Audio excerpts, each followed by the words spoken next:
Louvado seja nosso Senhor Jesus Cristo. Nós vamos dar continuidade à nossa história da Igreja, nosso nono encontro.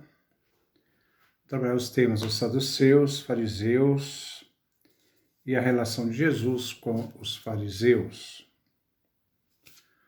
No tempo de Jesus Cristo, dois grandes partidos dominavam a vida religiosa: os saduceus e os fariseus. Durante o ministério de Jesus, quando ele anunciava o reino de Deus, vemos esses dois partidos que se opõem a Jesus e também serão responsáveis pela morte do nosso Salvador, juntamente como sumos sacerdotes. Quando São Paulo comparece diante do Sinédrio, onde fariseus e saduceus se fazem representados, estará Paulo colocado diante da autoridade deles. Podemos ver como os fariseus e saduceus faziam parte deste Conselho Supremo das Nações. Os saduceus pertenciam à aristocracia sacerdotal e leiga. Sabemos que o Sinédrio era composto de três partes: os sacerdotes, os anciãos e os escribas, doutores da lei. Os anciãos representavam a aristocracia leiga e, por primeiro, pertenciam ao partido dos saduceus. Os escribas, mestres da lei, pertenciam à maior parte do partido dos fariseus. O chefe dos fariseus são os doutores da lei, embora muitos fariseus não são escribas. Às vezes, o mestre da lei e os fariseus dos evangelhos se apresentam como grupos distintos. Estes dois grupos, fariseus e saduceus, se distinguiam pela classe social e representavam tendências religiosas diferentes.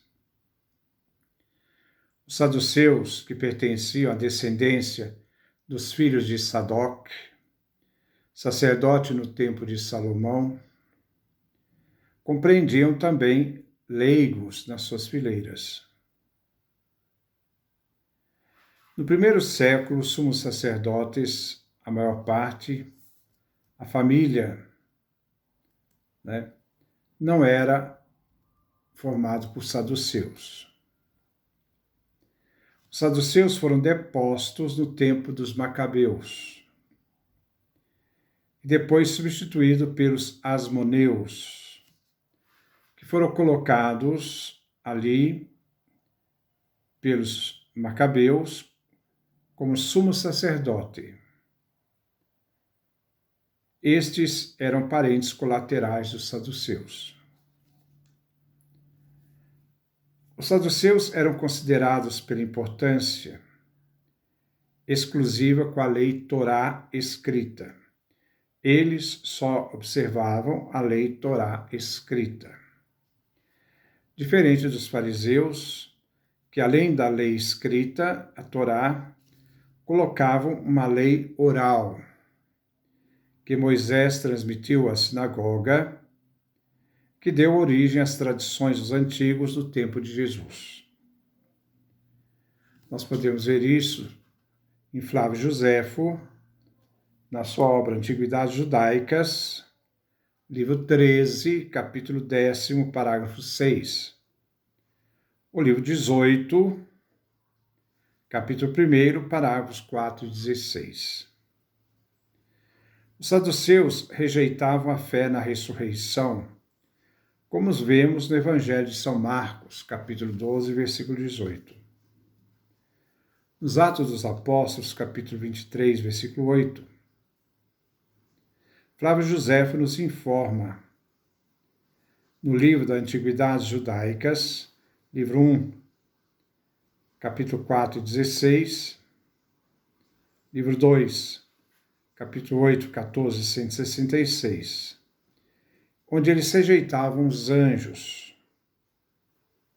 Então, nós encontramos isso no livro dos Atos dos Apóstolos, capítulo 23, versículo 8.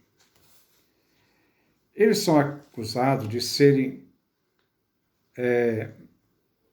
duros em suas relações, não só com os estrangeiros, mas também entre si, como também Flávio Joséfo nos fala nas Guerras Judaicas, livro 2, capítulo 8, 14 e 166. Na administração da justiça, a dureza dos saduceus eram temíveis devido à sua posição social e pelas funções que exercitavam. Devido à sua posição social e pelas funções que exercitavam, tinham parte importante, inclusive, na época de Jesus, no processo que Jesus irá sofrer. E serão os primeiros responsáveis pelas execuções, contra os apóstolos. Atos capítulo 4, versículo 1, e mais tarde com a morte de Tiago Menor, como nos fala Flávio Joséfo, Antiguidade Judaica, livro 20, parágrafo 200. Embora a autoridade dos saduceus fosse terrível, a sua influência religiosa era fraca. Não conseguiam convencer os ricos, nem que o povo os seguisse. Flávio Joséfo, na obra Antiguidades Judaicas, livro 18, parágrafo 298. Representava as tradições e até mesmo os mestres dessas tradições. Eles tinham prazer de argumentar, de se oporem à sabedoria dos mestres, fariseus, dos mestres da Antiguidade. Antiguidades Judaicas, livro 18, parágrafo 1, 4 e 17. A atividade orgulhosa e prepotente afastava o povo dos saduceus. A doutrina deles vinha adaptada a um pequeno número de homens, considerados primeiros em dignidade. Eles não exerciam qualquer ação, visto que quando se colocavam diante dos magistrados, que se opunham à vontade dos saduceus, eles vinham sempre vencidos, visto que a maioria dos magistrados confirmava o julgamento da doutrina dos fariseus. Visto que, se não fosse assim, o povo não suportaria. Flávio Joséfo, Antiguidades Judaicas, livro 18, parágrafo 17. Daí a repugnância dos saduceus pelos magistrados. Os saduceus eram menos potentes. Uma seita significa uma vertente religiosa, não tem o contexto que nós temos hoje, não. E se caracterizavam como uma casta. Quando Jerusalém foi destruída junto com o templo, eles perderam a autoridade e qualquer influência que podiam ter com o povo. Os saduceus assim desapareceram sem deixar algum sinal na história depois da destruição do templo. Os fariseus. A influência religiosa estava toda nas mãos dos fariseus. Os autores da lei, os fariseus, estavam sentados à cátedra de Moisés, de Jesus. Fazei observar tudo aquilo que dizem, mas não fazei aquilo que fazem, Mateus capítulo 23, versículo 2 a 3. O discurso de Jesus, de onde se tira essas palavras, é o mais severo de todo o Evangelho e contribui contra os doutores da lei e fariseus, numa terrível alegação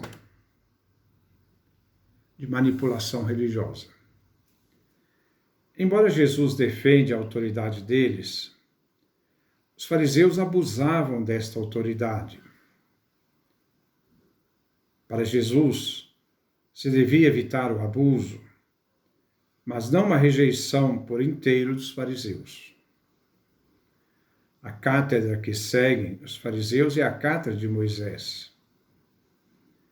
São Paulo fala no mesmo sentido, quando recorda aos filipenses sua ligação incensurável ao judaísmo, dizendo: fui circuncidado no 8º dia, sou israelita de nascimento da tribo de Benjamim, hebreu, filho de hebreus, quanto à lei farisaica, fariseu. Filipenses capítulo 3, versículo 5.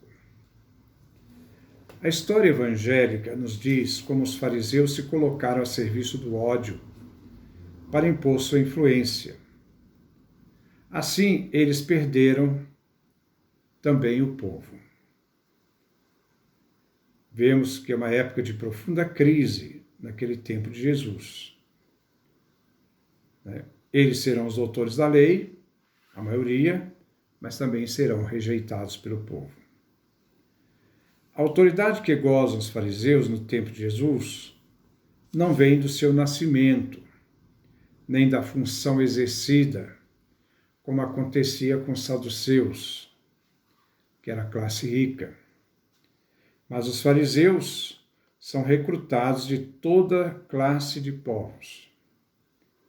Até existem fariseus entre os sacerdotes. Aqui vale a citação dos Salmos de Salomão, que era um sacerdote que seguia o farisaísmo. Os fariseus são encontrados entre os escribas, doutores da lei, e muitos pertenciam ao povo simples. O farisaísmo era o ensino tradicional que um dia recebeu sua formação de um mestre. Os saduceus não reconhecem a tradição oral defendida e propagada pelos fariseus. Essa tradição oral vai além, em determinados aspectos, à letra da Escritura. A doutrina que os saduceus rejeitam e que os fariseus afirmam passa pela existência dos anjos e ressurreição dos corpos. Mas é sobretudo pela teologia moral, a casuística judaica, que os fariseus colocam todo o esforço. O objetivo é a santidade na observância da lei escrita e da lei não escrita. A lei da pureza. Queriam ser chamados de santos. A santidade que consistia numa escrupulosa conformidade à lei, preocupados que estavam com a observância do sábado e a pureza legal. Jesus e os fariseus. Houve conflitos sérios entre Jesus e os fariseus. A acusação era: Jesus não pode ser o enviado de Deus porque não observa o sábado. João capítulo 9, versículo 16. Os discípulos de Jesus também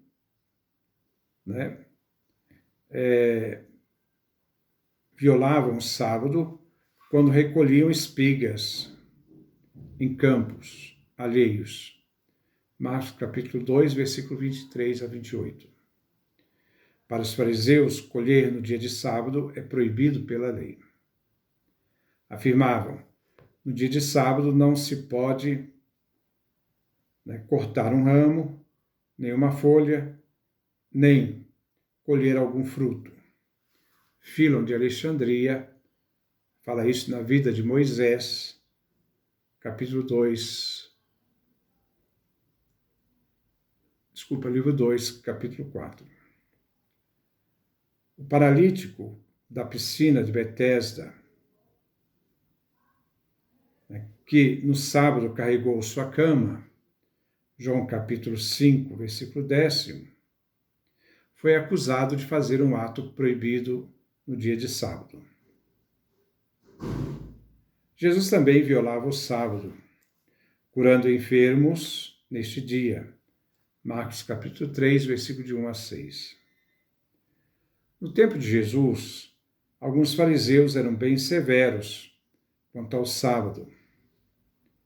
No Código dos Saduceus se diz: se um animal cai no poço, não se deverá tirá-lo no dia de sábado. Se uma criatura humana cai na água, é proibido tirá-la ajudando-a, com uma escada, uma corda ou qualquer outra coisa. Que ele saia dali pelo seu próprio esforço. Isso é tirado dos escritos dos saduceus.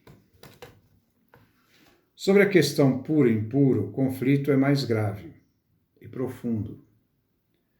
Os fariseus perguntam a Jesus: por que teus discípulos não vivem segundo a lei, a tradição dos antigos? Isto é, aqui se referindo à tradição oral. Por que comem sem lavar as mãos? Jesus lhes responde: porque vós transgredis o mandamento de Deus para seguir vossas tradições? Marcos capítulo 7, do versículo de 1 a 23.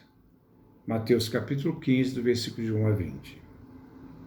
A resposta de Jesus afirma: nada de fora que entrando no homem pode contaminá-lo, mas aquilo que sai do homem é que contamina o homem. Jesus quer declarar que todos os alimentos são puros. Podemos dizer até a carne de porco e outras proibições feitas pelo farisaísmo. O puro sai de dentro, como também sai de dentro do ser humano o impuro. Jesus terá conflitos sérios com as tradições dos fariseus, provocando essa animosidade contra Jesus, que tira, nas suas pregações, a autoridade dos fariseus sobre a população. Então, esse é o nosso comentário. Depois nós vamos dar continuidade, que nós vamos ver os perigos criados pelo farisaísmo. Que Deus nos dê sua graça, sua bênção, sua face resplandeça sobre nós.